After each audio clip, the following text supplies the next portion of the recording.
Buka. Oh bah tu sais pas que ça quoi quand que ça va bango a Buki municipal ya Masina. Chamo ezaki tombé. Mais le dimanche. Donc les enfants ont ça parce que place aux gens voulaient que ça canne avec ça canne. Toi na battre changement le papa na biso mbosso. Viens mbosso vraiment merci. Toi pour ça changement de mentalité. Donc pour ça quand même système théo na moto moko abina ka bina. Fa le vrai danseur. Donc à terme que zenga loquette ba comme benga na kota bando. Viens zenga loquette. Donc nazo wana komekate. Comme abina ka on misi to na sola kana chaka mutu na ya lalisa ngoma mupaka. Ko la museleke. La colana mais à côté les mutu ameli tombe. Est-ce qu'on a des misko abini ça se coloquette. Courage azana ngona kobina il faut aller dans la politique. Pour la kobina respecter la règle. Il y a danse. Mais la politique il viole les règles. Ça y quoi ça? Ça y quoi ça? Être de nos populations. Baba Kyungu est mort et nous a laissé Félix Tshisekedi en 2023. C'est lui ou rien au Katanga. Kiaboulou, c'est le mot de Jacques Kiaboulou. Merci beaucoup, monsieur le gouverneur. Pas Jacques Kiaboulou, baba système. Oui, la réponse na Moïse pour moi à 5 mois ba. 5 mois ba ton master Tamayo na mo aza ko yiba ba minera ba congolais comme si atondisi yango. Mais stade ya Lubumbashi ezande o Kiaboulou atondisi. A lui que biso no so fati be. Les plus vaste ngana au Lubumbashi ya mwana boka. Nathalie Kamalondo, Nathalie na stade Kenya. Nathalie Banzela. Et Nathalie Zela mo ya pesa en combo Félix. Mais Katumbi aza ko ba Photoshop, azotinda biso na RTNC, Katumbi otazali asala Banzela na côté d'intérêt na ezali. Côté moi entreprise na ezali, c'est là où il y a les la rapport à Kende Stade, côté ma c'est déjà na Lubumbashi. Au monde elo ya danger exact. Eza ba message à mabeka. Banzela toi asala na beba américain. On a dit qu'on combatte la lumière. Ok, la lumière va combattre la montée. Moi, je vais en tout cas, tout le monde a dit sur l'église catholique, souvent, il y a une position contre-pouvoir. Surtout la banda Kassavou. Attendez. Oui, mais, tu as dit qu'on vivre les lots. Détermination, engagement, pour s'opposer à Mokozamboka, c'est dit jamais vu. Dit jamais. Je sais c'est quoi les problèmes centrales où il y a des ça qui va s'opposer. On sent vraiment de la haine, de l'acharnement contre les Chamboulés. Merci beaucoup de Konanga. D'abord, tu rectifier pour les gens en tant que journaliste opposé. Le problème c'est que l'Église catholique n'a jamais eu de problème avec d'autres présidents. Comme, mais tout le monde attendez. Font la parenthèse. Voilà. N'a rappelons la histoire. Lumumba. Oui. Le premier ministre Aléli. Aléla. Mais l'église catholique baza na 50%. Mobutu batelemena avec Malula et autres. Voilà. Kabila les fils Oebi 50-50 au genre Kabunda Loba. Donc na contexte on a le parce que pourquoi il y a présent Félix Tshisekedi des alliés vraiment na particularité ya ko s'opposer na. Merci Ndeko Kandolo. Yango na ba na rectifier en tant que comité catholique. Voilà, vous allez Nazali. Démocratie en Ghana, mais démocratie dans les vrais. Parce que yo tika jamais cause au milieu du village. Dès que tu vois un journaliste parle, je suis au milieu du village, c'est un anti-valeur. Un journaliste reste à côté de la vérité. Là où il y a la vérité, c'est les journalistes.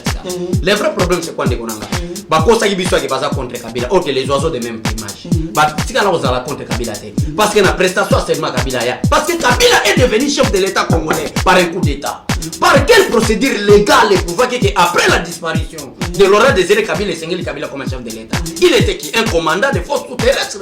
Un commandant militaire de forces terrestres. Oh bah tu jamais qu'à ça.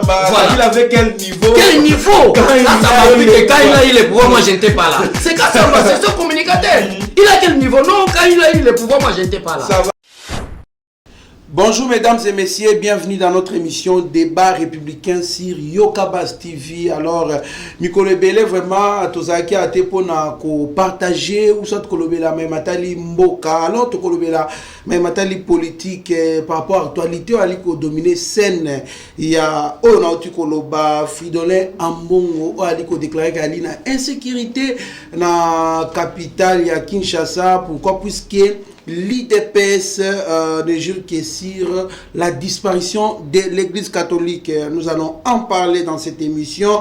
Tu me rappelles sous Matali création et à bloc patriotique oyo ezali créé na objectif ya ko lutter ou soit exiger dépolitisation ya CENI, pourquoi pas tout la paix bongo meeting oyo Jacques Kabula eba ki na kosala mokolo lobby na stade Kenya wa tonisaki batu mutu likola mutu pona ko yebisa bakatange nyoso tout particulièrement balushwa que Félix Tshisekedi a li bongo cadeau aux Nzamba pesi biso, nous avons l'obligation de les soutenir. Na mona mboka Abbé Cholé, l'homme de missile non conventionnel Trésor Lumbu, ndete okota na mozindo ya mainyoso na otiko tanisa bino sans plus tarder mwana mboka Abbé Cholé mbote. Mwana mboka Abbé Cholé mbote. Mbote na onde konanga Trésor Kandolo, mbote peuple congolais balandaka biso à partir de lobo yeba sujet na biso ou soit titre émission na biso comme débat républicain. Otoko recadrer tous les anti-valeurs politiques et confessions religieuses à l'Okuta par o lelo bazana France Belgique pour na diaboliser.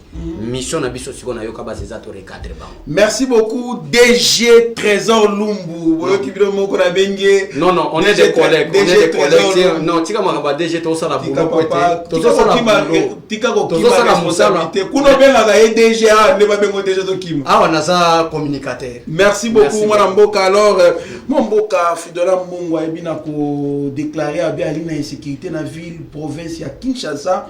Pourquoi? Puisque banda IDPS a pouvoir kofinga menace destruction méchante devant sa parcelle et autres.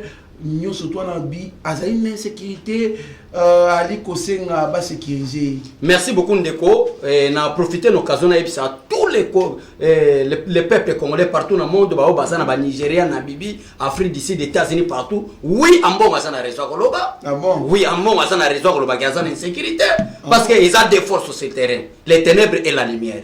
Ambongo les ténèbres, ambongo les ténèbres, ambongo ténèbres. Félix Tshisekedi de lumière. Maintenant, les ténèbres ne régneront pas toujours. Là où il y a la lumière, ne ambongo akimi Congo, akei poto. Place oyo akeko luka moyen, bandoki o batinda yepo na konyoka na président Félix Tshisekedi. Les longs na yebisa ki onde konanga kandolo. Que tozana Libre Afrique, tozali na France 24, RFI, tozali na TV5 Monde. Baz kambongo akei mokote, akei na Donace Choli.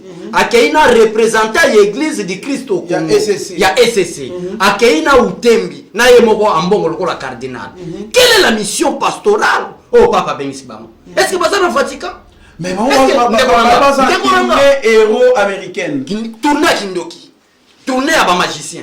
Ndé wana bike peuple congolais bo banga déclaration ambongo te azé lokoté. C'est un anti-valeur. Donc, baquet diplomatie. Baquet diplomatie. Diabolisation contre le président de la République. Ndekonanga, biso totanga na biso makamba Bible te, tozana biso kana makamba IDPS viva. Mais tokenda nza beto betela maboko. To yebi bien na kati ya Bible le beke donner à César ce qui est à César.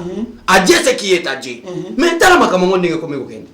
Tala makamba ndekonanga président Félix Tshisekedi akena tomba Jésus. Molimo mosanto akita bife ati beto zonga na Kinshasa après une semaine à retour na yo okomo na lumière na Congo. C'est à cause de cela ambongo ake un espace européen. Ambongo ake un espace américain. Pour nani ko combattre la lumière. Or que lumière va combattre kangote. Moi mboka Abbé Cholé en tout cas tout monde a biso église catholique souvent baza position contre pouvoir. Surtout la banda kasavu. Attendez. Kino lelo. Oui. Mais oyo to a dit ko vivre lelo détermination na engagement na bango na ko s'opposer na mokonzi mboka c'est dit jamais vu. Dit jamais. Juste c'est quoi les problèmes centrales où il y a dit que ça qui va s'opposer, on sent vraiment de la haine, de l'acharnement contre le chef de l'État. Merci beaucoup Ndekonanga. D'abord te rectifier pour les en tant que journaliste poser question. Le problème que l'Église catholique n'a jamais eu de problème avec d'autres présidents. Comme mais tout le monde attendez. Bon, tout font la parenthèse. Voilà. N'a rappelons la histoire. Lumumba. Oui. Le premier ministre Aléli, yo ebi Aléla. Mais l'Église catholique baza na 50%. Mobutu ba telemena ebi avec Malula et autres. Voilà. Kabila le fils ebi 50-50 au Jean Kabunda Loba. Donc na contexte ya ngona o lobela. Parce que pourquoi il y a présent Félix Tshisekedi des alliés vraiment na particularité ya ko s'opposer na yé. Merci Ndeko Kandolo. Yango na lobaki na rectifier en tant que communicateur. Voilà, vous êtes libre. Nazali. Démocratie en Guaname, démocratie dans les vrais. Parce que yo tika jamais cause au milieu du village. Dès que tu vois un journaliste parle, je suis au milieu du village, c'est un anti-valeur. Un journaliste reste à côté de la vérité. Là où il y a la vérité, c'est que les journalistes. Le vrai problème, c'est quoi, Ndekonanga? Parce contre Kabila, or que les oiseaux de même plumage. Contre Kabila. Parce que la prestation, c'est Kabila. Parce que Kabila est devenu chef de l'État congolais par un coup d'État. Par quelle procédure légale et prouver qu'après la disparition de Laurent Désiré Kabila et Sengeli Kabila comme chef de l'État, il était qui? Un commandant de forces sous-terrestres. Un commandant militaire de forces sous-terrestres. Voilà. Il avait quel niveau? Quel niveau? Quand il a le pouvoir, moi je n'étais pas là. C'est Kassamba, c'est ce communicateur. Il a quel niveau? Non, quand il a eu le pouvoir, moi je n'étais pas là. Mais par quelle capacité d'étude? Ou que par quel moyen? Ou par quel texte légaux? Oui, pour ça qu'après la disparition de Laurent Désiré Kabila, Joseph Kabila comme chef de l'État par coup d'État. C'est ça que je prouve. Et j'approuve encore que c'est lui qui était le principal acteur. Il y a coup d'État. Parce qu'on remplace toujours la personne donc la personne qui a posé là. Souvent, exemple, bénéficiaire de premier degré. Mamadou Ndé a son présidence. Parce que c'est lui l'auteur principal, il y a coup d'État. Et les Kolobani, Batika la contre Kabila. N'a pas prestation à serment Kabila depuis la coup d'État. Si a eu l'élection à l'Okuta, l'Église catholique est toujours présente, participe à prestation à serment. Mais on a présent Félix Tshisekedi comme le haine Kindoki. Les ténèbres, Moulili, Ndambongo, les peuple congolais, le bien ténèbres, au monde en Nazan insécurité, puissance à Saint-Esprit au Fatia Zui, na niveau ya Jérusalem, n'est commissaire à l'insécurité. Donc, raison à l'Iboso, d'abord, lumière. Où est-ce qu'on a parce que bon, c'est deuxième raison. Deuxième raison, parce qu'on combat le président Félix Tshisekedi. L'église catholique par an, parce que 17 millions dans le domaine de l'enseignement.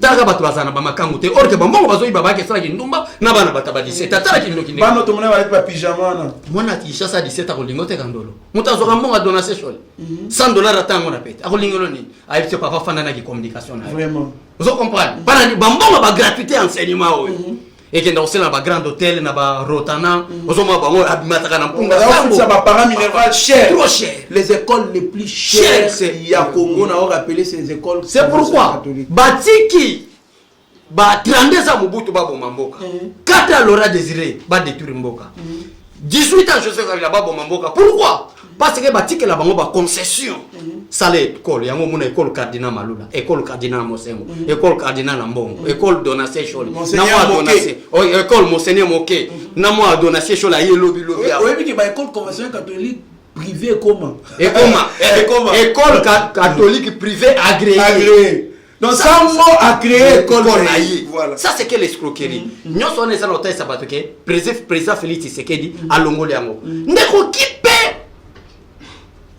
qui peut venir tout ça la débat na yawa approuver na makambo na lo bakeza vrai. C'est l'école, celle des conventions. Nous avons des conventions qui m'banguisent. Nous avons des conventions même des églises de réveil. Nous avons des conventions des écoles catholiques. Mais na bilan il y a enseignement. Bah qu'on trouvait que na kati ya école catholique, il y avait des écoles fictives et des enseignants fictifs. Mais on a procès à domaine agricole. Autour de dernièrement dans le journal en Italie, il y a des prêtres qui sont derrière la barre. Pourquoi? Parce que bazali na pédophilie, bazali pe na détournement, il y a des liens publics. Na éviter na anglais va détourner qui ndeko mo bazali kuna na tinenga vidéo bali ko ça va prêter. Pourquoi? Tant basali enquête on a trouvé que nous il y avait des écoles fictives na ba enseignants fictifs oyo ba futamaka ba frais de fonctionnement l'état pesaka ils ont comme des écoles qui n'existent pas. Pourquoi ne pas transférer ces dossiers là à la justice forfait ou commettre. Merci de Korando les gens qui sont banga bango. Je crois dans discours à présent Félix Tshisekedi na entré dans le pouvoir avant d'arriver aux lois nous allons commencer par la pédagogie.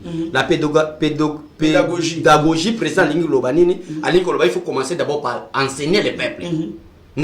Avant d'arriver là, il faut commencer par la pédagogie. Pédagogie, c'est l'enseignement. Oh, tu lingi to pesa peuple congolais. Bo fongola misu, bo yibate. So bo yibi, bako kangabino voilà talaka président Félix Tshisekedi asali no côté bazo combattre kamera lelo akenda boloko balongola ngo politique ya muyibi et comme politique situation politique bakangi pona muyibi intérêt nayi walingo mona basi apembete ayi pousser ayi babongo maintenant ke boloko bakoma ko diaboliser na président Félix Tshisekedi non eza arrestation politique boso bakangi mbongo lelo bakangi dona sécholé ndé président Beke avant d'y arriver là nous allons commencer par la pédagogie commencer d'abord à enseigner les peuples congolais commencer à conscientiser les peuples congolais ndé yango monde za musala ngana biso na bino tozo sala ko conscientiser les peuples congolais ndé konanga vraiment musala biso tozala monde ke to bani na débit ce qui Félix Tshisekedi azalo kwa kabila mbeto za boeta mais les nakoluka presse peni mbata na miso en tout cas mais tozala boeta ozo ke depuis moi roulage mo boya kangi sur nzela mais pour respecter notre vision au terme papa pesa document PC tout ça t'as pas document non ça pourquoi régime à présent Félix Tshisekedi des régime il y a trafic d'influence voilà ndé ngwa to bandi ko enseigner batu mais l'état arrivera oyo même Kabila osana boloko mais na ningi na pengle non ça vous allez me poser par rapport à front. Merci beaucoup mwana mboka bechole ba parents boy baki guerre ozalaka entre président Félix na bakambia Senko, pas l'église catholique, j'insiste beaucoup, Senko. Pas l'église catholique, c'est la Senko tozi to bakisina Fridolin Ambongo et c'est une IDPS. Il y a des chrétiens catholiques. Et Senko on appelle Seigneur le peuple va comprendre Senko c'est quoi? C'est conférence épiscopale nationale du Congo. Voilà. Et ça moment conférence organisation kakaya basango. Alors guerre wana ezali uniquement pour mokozamboka a décrété ou soit à implanter, disons, gratuité de l'enseignement. Ce qui est reconnu par la Constitution congolaise, article 43. Que Kabila n'a jamais appliqué cela. Voilà. Au foyer, le père de l'unité nationale, article là, la déclaration, il y a non-applicabilité de l'article 43. Voilà. Classe d'Ali Ophélie. Nelson Mandela l'a dit. L'arme la plus redoutable pour le développement d'un pays, c'est l'éducation. Ce qui va bomber l'éducation dans Mboka, je vous dis, tout le monde connaît. Quand tu montes à Bonga, il y a déjà. Il y a Banzambe, il y a la paix. Il y a la domaine école. Mais dans le régime à Kabila 18 ans, système va même ils ont construit beaucoup d'églises.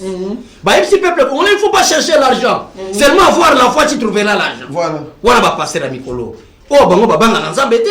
Oh, bango bakenda l'église te. C'est pareil avec des Fridolin Ambongo. Non, je ne cherche pas l'argent. Il faut avoir la foi. Il faut mais lui-même, mais lui-même, à sa maître na kacha kolo kambo. Or que moi j'encourage les enfants. Moi, je demande au peuple dédié. Bokende boluka. Botambola na crainte nzambe. Bolanda ba pasteur wana te. Wana système bazako bomabiso. Congolais ta zama yele te mon Dieu travaillera. Oh.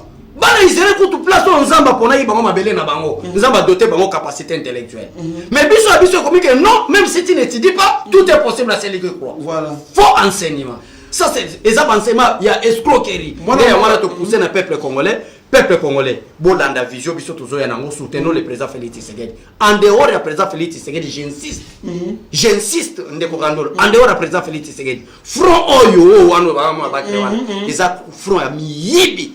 Il y a des impidiques, il y a des kipides, il y a des ventirés et des escrocs. Dans l'appel le Gomoko, Martin Fayou s'intéresse. Oui, oui. Les peuples ne veulent pas Kabila. La coalition FCC. Non, la coalition Kabila Tshisekedi. Les peuples veulent la coalition soldats du peuple et Tshisekedi. Bakondana Tshisekedi, ba diabolisa batu. Pour Tshisekedi akangamaki dans Kabila coalition mais l'autre Tshisekedi a beti Kabila bibotu ndenge kulutna biso na Mike Mukeba lobaka botu le loyo kao Kabila azali suna babeki ayotambola te azali babeki mais Martin Fayulu le lo basangani na Kabila bakomi même moral mwana mboka.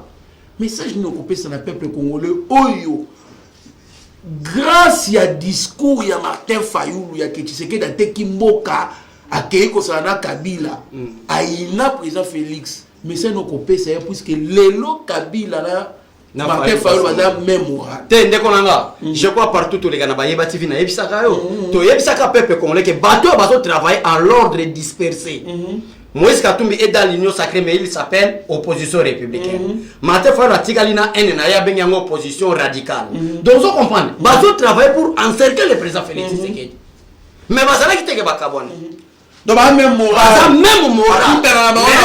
Tu mets un kara, tu embrayes Tshisekedi. Tout compliqué parce que Bazo va coûte que coûte et c'est Tshisekedi a joué. Donc, ensemble, coûte que coûte 2022, peuple congolais va vivre social. Dans la ville de Kinshasa centre. Vraiment, alors, coûte que coûte, il faut échouer. Pour échouer, il faut jouer dans non-organisation des élections. Tala Lelo Bakessa la front. Félix Tshisekedi qui était marionnette. Placebo. Ce n'est pas lui qui dirigeait, mais c'est Kabila qui dirigeait. Étiquette à Pamba. Et Liling à Pamba. Pantin. Comment, par quelle possibilité ou moyen, le Félix Tshisekedi est devenu dictateur ou est poussé Kabila n'a fallu passer la coalition. C'est que Martin Fayulu a beaucoup ça battre. C'est un aventurier politique. Donc c'est là même étiquette. Azaki étiquette. Peuple congolais beaucoup problème il y a peuple congolais. Peuple congolais balinga bato baza brigand mais à l'intérieur inéré.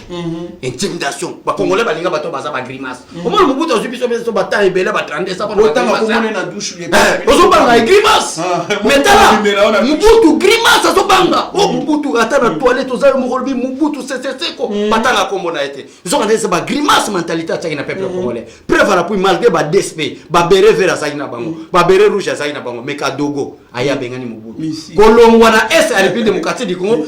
Comme le 17 mai 1997 à Kinshasa, Basalaka 6 mois avec les commandos. Babunda Bete Bakima. Pour la nuit. Tout la mousse, la valise du colon Yamutuka. Bazala qui travaille dans Bagrima, c'est pareil avec Fayulu.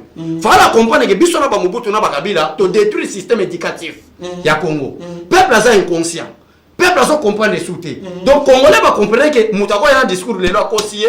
Aïbie maman na bandekona kene lobi sous ça ya conseiller Congolais avec Takamago. On s'en a. Ndeba Martin Fayulu va comprendre que le système éducatif ya Congo va bébisa. Tika to banda ko lukato ko sa peuple congolais. Mais nous sommes là. Ndeko na débat républicain auto ko sala. Nous sommes là pour réveiller le peuple congolais partout. Koyebisa bango ke bateau soki diambate batika biloko ba. Merci beaucoup. Encore il y a un auteur qui dit on reconnaît la qualité de la population d'un État à travers l'image qu'affiche cet État. Autant les États-Unis, un pays là développé, l'Américain va aller maïele. Alors, ce qui est au monde, source, il y a destruction, il y a maïele, il y a banamboka, il faut botter musika.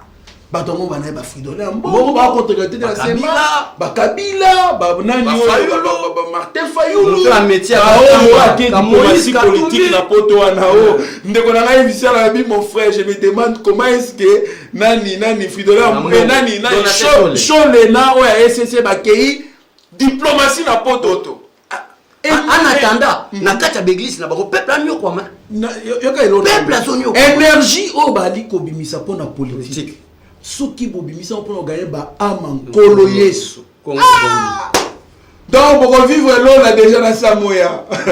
Ezali passe moi na mboka to commune à Sige ya sous capot to clôturer émission na biso débat républicain où ezali ka lancement ya go ba Davina kapala ba continuer na ngoto ba enchaîner on a détail to banda koya même deux fois la semaine pour to secondaire bango.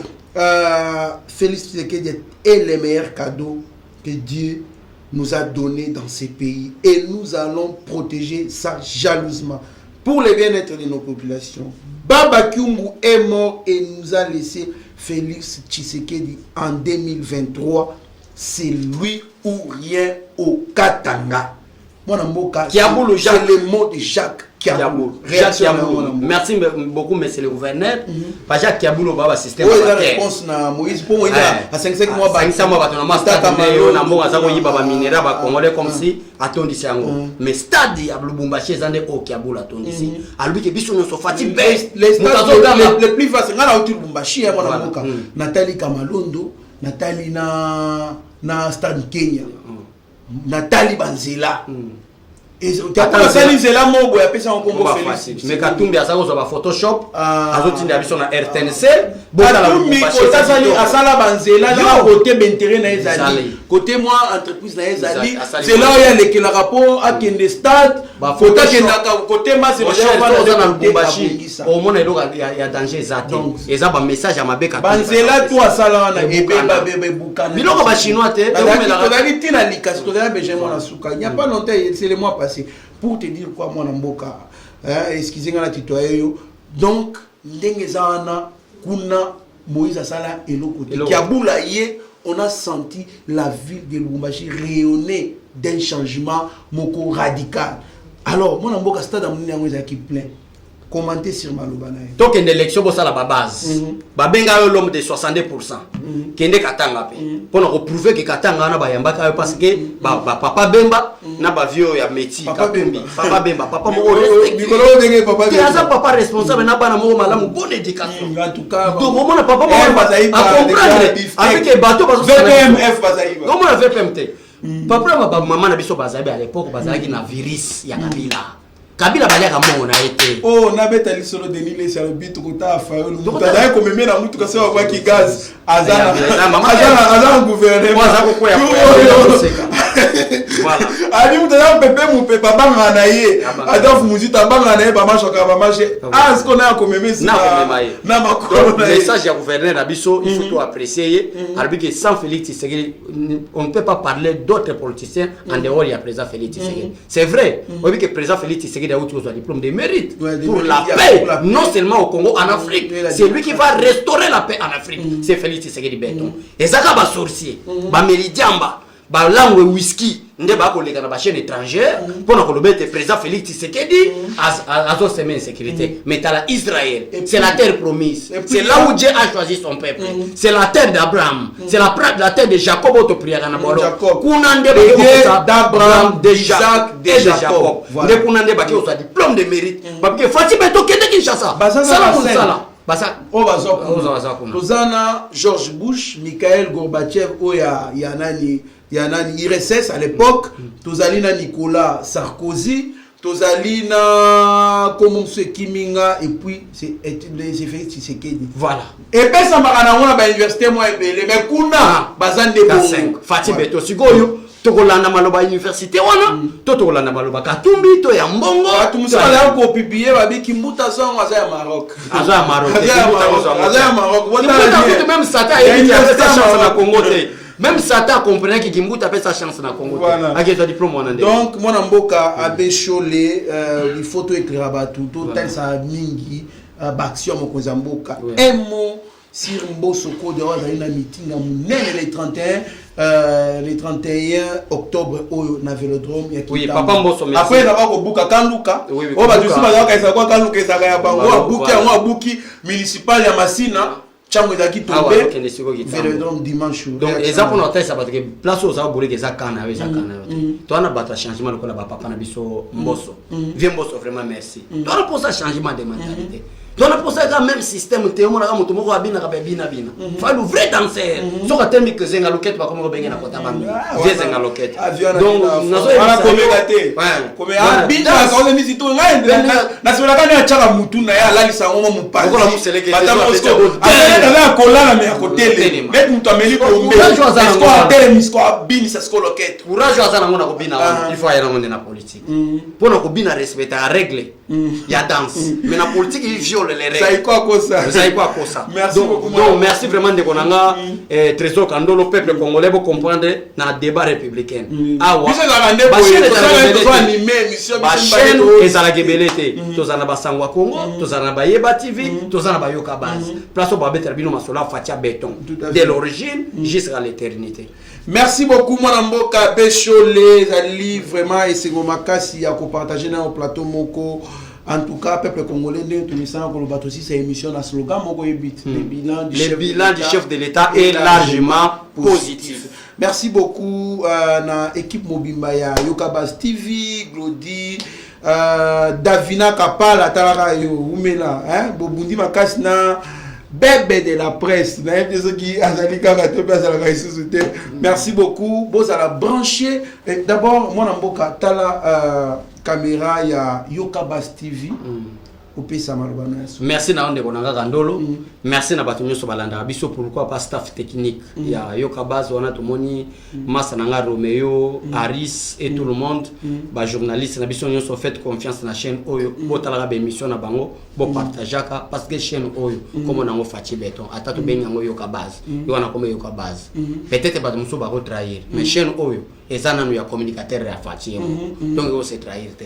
Donc soutien na bino, on a kotambwisa ba konzi na biso na moment ba campagne parce que en 2023 tu tambola forêt et ça on dit toko tambola un moment donné avec monsieur Zelibino likolo ka likolo bokoti na il faut pisa kama béao voilà donc avec ça c'est la bino avec ça kama bé si tu na komata na kokita na banga ngo fort on ngeblo libumwe zo kita na banga mais to komata ngo ka voyager fort 2000 on a soutenir Fatita on a soutenir Fati to kende partout to kenda tina ba masisi partout to banga donc to soutenir Fati pour to soutenir Fati bino pe bo s'abonner bo partager be émission na biso bo liker donc et ça les logo mo malamu nzambe apambola bino mais que Dieu bénisse la République démocratique du Congo, Dieu bénisse le président de la République et que Dieu maudisse tous les citoyens congolais qui sont en Europe pour nous protéger le peuple congolais. Merci beaucoup, mon Mboka Bécho, le net, mais ça, mieux vaut être maître de son silence que plutôt esclave des mots, mais c'est lui qui s'en va trop chez les chefs devient son esclave. Wana holo bana mutumwa dans opposition, ya kenda koza mbongo, na kota mutu abimisa ke oya sangana na ye donc celui qui s'en va trop chez les chefs devient son esclave. Merci beaucoup. En tout cas, au revoir à vous tous. Merci.